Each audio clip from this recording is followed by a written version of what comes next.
একেই বলে ঠেলার নাম বাবাজি। তবে পত্রিকার যে হেডলাইনটা, এটা এখানেও কিন্তু একটা ষড়যন্ত্রমূলক হেডলাইন আমার কাছে মনে হয়েছে। বসুন্ধরা গ্রুপের মালিকানাধীন কালের কণ্ঠ পত্রিকা যে হেডলাইনটা দিয়েছে, এইটাকে ভারত সরকার একটা ইস্যু করার সুযোগ আছে। দেখেন, কালের কণ্ঠ একটা বড় মানের গণমাধ্যম বাংলাদেশের প্রেক্ষাপটে।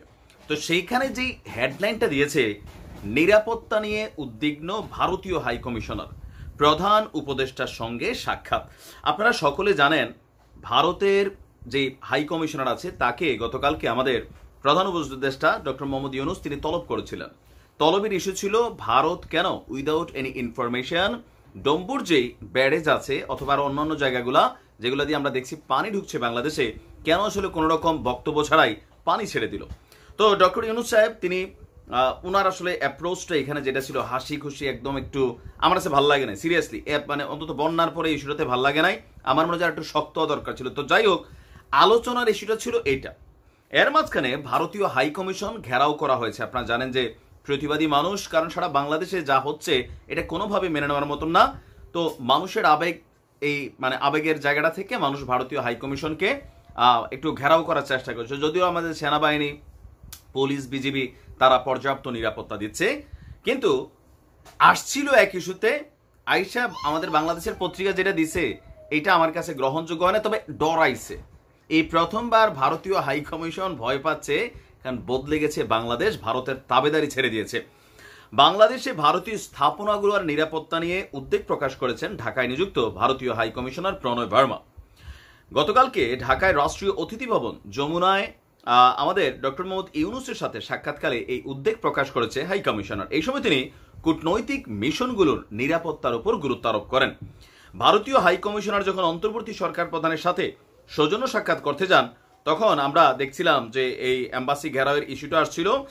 আর এর ফলে ভারতীয় হাই কমিশনার তারা মনে করছে তাদের যে প্রতিষ্ঠানগুলো আছে সেগুলোতে হয়তো বিক্ষুব্ধ মানুষ হাত দিতে পারে। আর এছাড়া বিভিন্ন বিষয় নিয়ে দুই দেশের মধ্যে নানান বক্তব্য হয়েছে। আর যে উদ্বেগগুলো আছে এগুলো নিরসনে ঢাকার কূটনৈতিক জোনে অলরেডি আমাদের সরকারের পক্ষ থেকে কিন্তু নিরাপত্তা ব্যবস্থা জোরদার করা হয়েছে। আর বাংলাদেশের বর্তমান সরকারকেও সর্বোচ্চ সহযোগিতার কথা জানিয়েছেন।